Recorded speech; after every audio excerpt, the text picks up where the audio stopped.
Hi there! In this video, I will be guiding you on how to close your Revolut account. So please listen carefully to each step that I will be explaining because I will describe everything clearly so you can follow along even if your screen looks different. Before starting, make sure you have the correct plan or version that supports this feature so you will have full access to everything you need. So first you will open your Revolut app and then go ahead and log into your account, and then after you log in, you will tap your profile icon and then go ahead and click settings.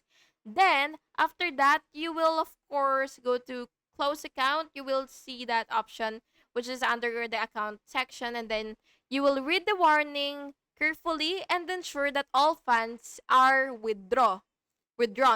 Then you will tap confirm and complete any 2FA verification. Account closure is processed, then you will receive confirmation email. And that's basically it. Thank you so much for watching this video, and I really hope it was helpful for you. And if it was, please make sure to like and subscribe for more videos like this. Thank you and have a good day.